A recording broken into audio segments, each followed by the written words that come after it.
안녕하십니까. 9월 26일 오전 11시를 막 넘겼습니다.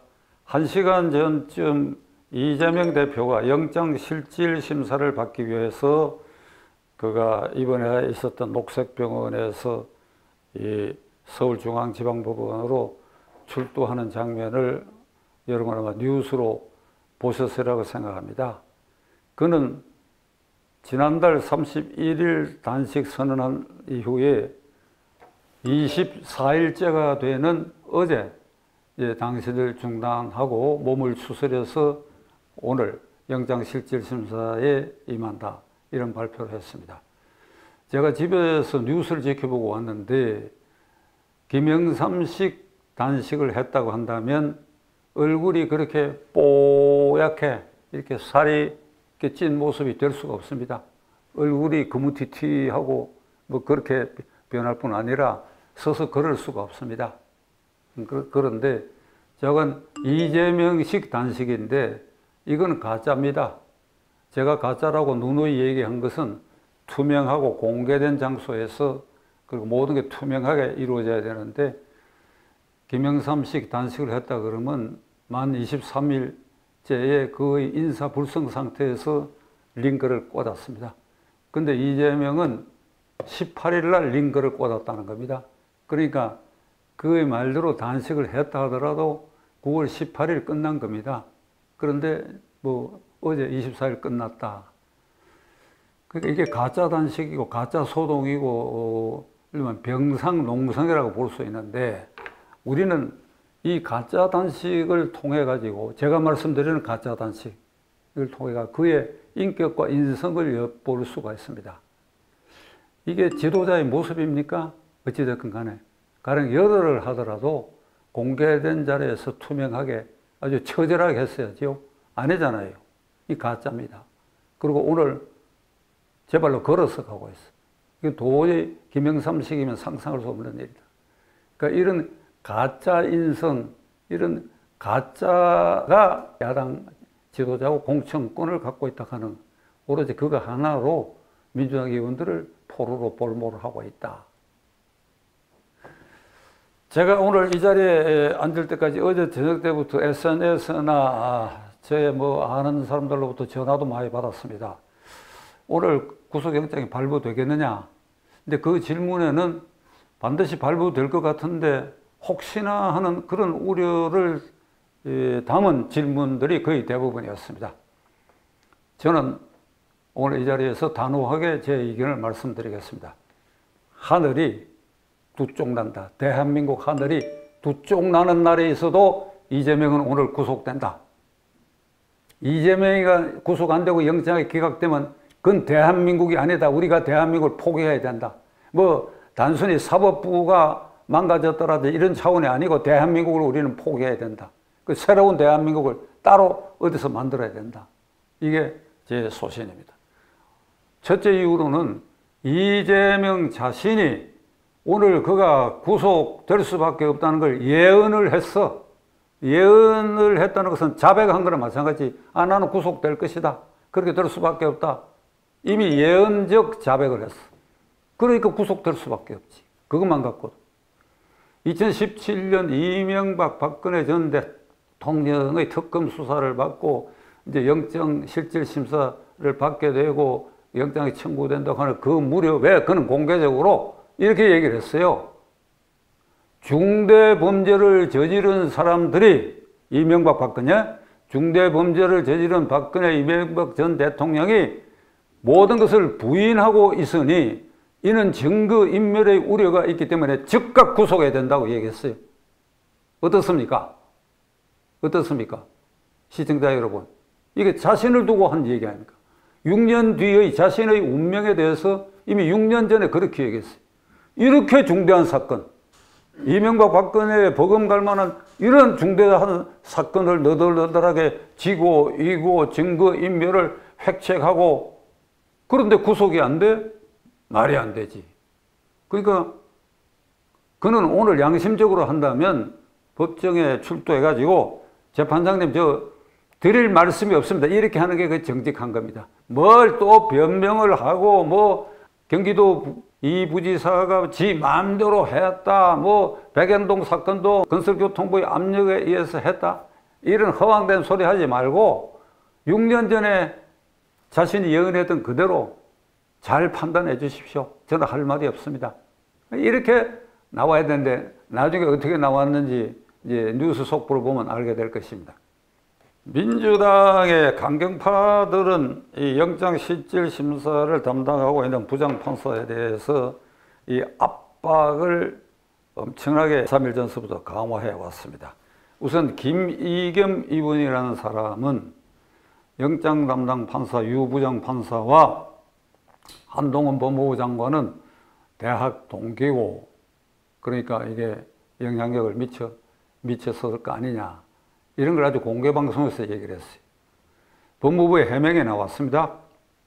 대학 동기도 아니고 일면식도 없다. 그랬더니 그 헛짚은 것에 대해서 사과는 하지 않고, 그래도 법무장관이 쫄아 있을 거 아니냐, 쫄아 있을 거 아니냐, 혹시나 해서 쫄아 있을 거 아니냐. 이 사람 국회의원입니까? 시청자 여러분, 이게 비례대표 의원인데 제가 누누이 말씀드린 대로 비례대표직이 없어야 됩니다. 이따위 인물들이 비례대표제 대회가 또 뭘 하려고 저런 터무니없는 일, 청담동 술집 파동 일으킨 자 아닙니까? 이게 사과와 반성 없어요. 사과와 반성 없어요. 자정 12시께부터 새벽 3시까지 청담동 술집에서 현직 대통령과 현직 법무장관이 수십 명과 질펀하게 놀이터를 벌리고 노래를 불렀다, 그런 가짜 뉴스가 다 허위로 판명된데도 사과하지 않습니다. 이 사람이 이번에도 요럴 때마다 났어요. 그러나 이게 압박이 될 수 있어요. 압박이 판사한테 자기 계산은 그럴 겁니다. 이게 허위 사실로 판명됐지만은 우리는 너를 지켜보고 있다, 이런 사인을 주는 효과는 없지 않아 있다고 저는 생각합니다. 다음으로는 개딸들이 중심이 돼갖고 100만 명 영장기각 국민 탄원운동을 전개한다고 하는데, 글쎄 그게 지금 숫자가 몇 명 됐다는 얘기가 오늘 아침까지는 없는데, 잠깐 이런 것도 뉴스를 띄우고 있어요. 뉴스를 띄우고 있고, 167명 국회의원, 이재명을 뺀 167명 국회의원이 기각 탄원을 하는데 6명을 빼고 161명이 기각 탄원에 서명을 했다. 그러니까 민주당 의원 중에 최소 29명이 그의 구속에 동의했는데, 그러니까 기각 탄원을 낸 사람이 29명 중에도 최소 20여 명은 기각을 결국 체포 동의안에 찬성을 했으나, 그를 구속하지 말라고 하는 데는 동의안에 찬성한 사람의 상당수도 결국 법원에 영장을 기각해달라는 탄원서를 냈다. 이게 왜 이런 경위로 이런 결과가 나온지 그 여러 물어보나만 하지요. 최면상 사인하라 그러니까 했겠지요. 그런데 이런 김의겸, 그 다음에 100만인 서명운동, 161명 국회의원의 탄원서, 이게 법원에 압력이라기보다도 마이너스 효과를 준다는 걸 이 강경파들이 몰라요. 마이너스입니다. 지금 이 영장 담당 판사, 저는 개인적으로 전혀 면식도 없고 그래요. 그런데 그게 압력이 될 수 있습니까?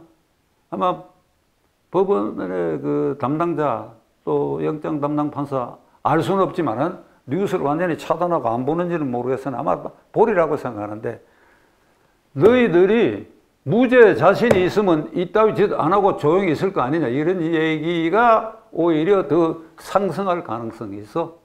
앞에 말씀드린 것처럼 이재명이는 스스로 구속될 걸 이미 예언을 한 데다가 아무리 이런 짓들 해봐야 너희들이 무죄일 같으면 이럴 필요가 뭐가 있느냐 이거야. 조용히 있으면서 판단을 기다리겠다. 이게 오히려 압력이 될 수 있지. 그러니까 이게 어리석은 짓들을 하고 있는데, 왜 이렇게 이 강경파들이 주동이 되고 이런 짓들을 하느냐 하면 결국 공천권인데, 공천권. 이게 요물이 되어버렸어요. 요물. 공천권이라는 게.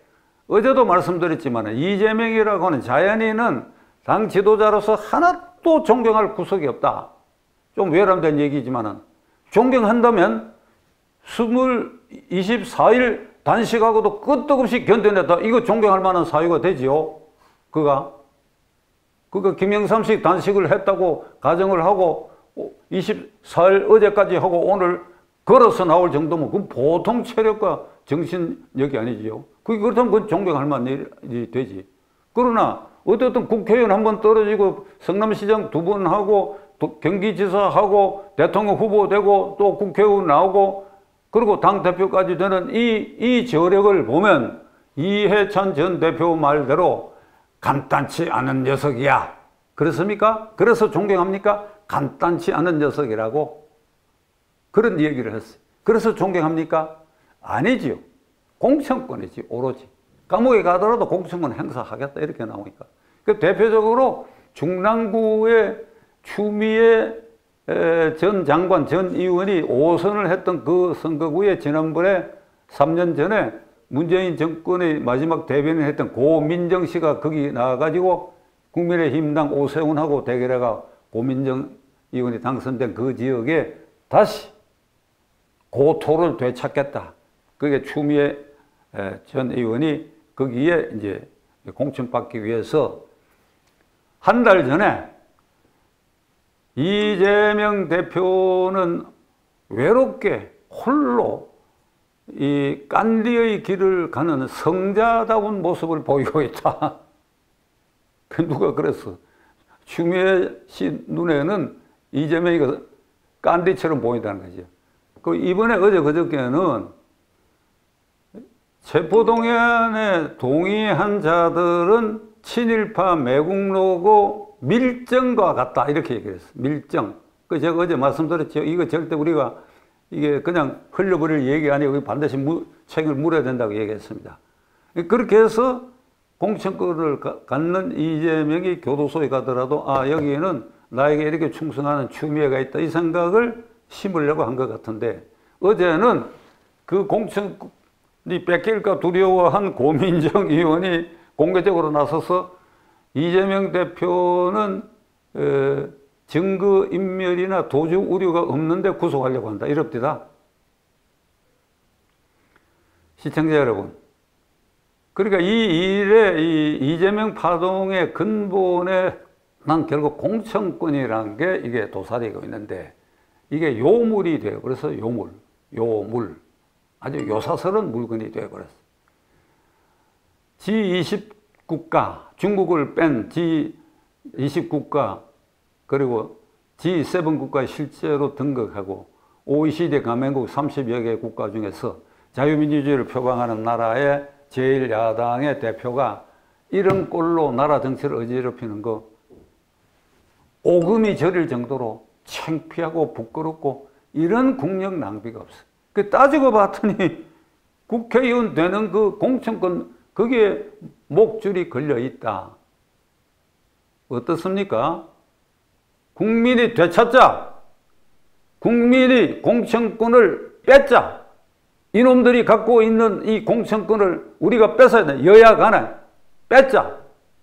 헌법상 제1기관인 우리가 그렇게 주장할 권리가 있고 그렇게 할 의무도 있는 것이 헌법 1조 대한민국 주권은 국민에게 있고 모든 권력은 국민으로부터 난다. 그 국민에 의해서 정당도 만들고 국회도 만들고 대통령도 뽑고 국회를 뽑았는데 이것들이 하는 짓이 공천권 가지고 결국은 나라의 뿌리까지 흔들고 사법부도 흔들고 이 짓들을 하니 공천권 내놔라. 우리가 행사하겠다. 어떻게? 광화문에 모입시다. 광화문에 모입시다. 가만히 둘 일은 저는 아니라고 생각합니다. 만일 아주 일부에서 지극히 저에게 전화 간 분들 중에 뭐 당연히 영장이 발부되겠지만 혹시나 하는 분들이 있어서 제가 얘기인데 못질을 단단히 하려고 합니다. 이게 만일 기각이 되면 말이죠. 전국 47개 구치소 교도소에 있는 강력범과 국사범을 제외한 나머지 모든 수감자를 대통령은 기소돼 재판받는 자는 공소 취소 방법을 통해 석방하고 그 다음에 기결수는 가석방 방법이나 형집행 정지 방법으로 전원을 풀어줘야 된다고. 그렇지 않습니까? 이재명이 지 입으로 국가적 중대 사건의 부인하는 이런 자들은 증거인멸에 우려가 있으니까 이재명, 박근혜는 구속돼야 된다고 6년 전에 얘기했는데 자기 자신의 6년 뒤에 있을 일을 예언을 했는데 본인이 그렇게까지 했는데도 법관이 무슨 생각을 했는지 이걸 기각했다. 그러면 그렇게 해야 됩니다. 교도소를 비워놔 버려야 돼요. 그래야 대한민국을 운영하는 우리가 어떤 균형을 맞춰가지고 새로운 대한민국을 건국할 계기가 될 수 있다고 저는 생각합니다. 제 경험에 의하면 재판장이 검찰이 제출한 1600쪽이라고 그러고 뭐 이쪽도 뭐 좀 제출하고 한 것 같은데 그거 다 읽어볼 필요 있나요? 그걸 다 뭐 때문에 읽습니까? 이미 다 뉴스에 다 나왔어. 아마 지금 이 시간에 담당 부장판사는 가만히 얘기만 듣고만 있을 겁니다. 다 듣고 난 다음에 그냥 찍으면 되지요. 뭐를 머뭇거립니까? 지켜보겠습니다.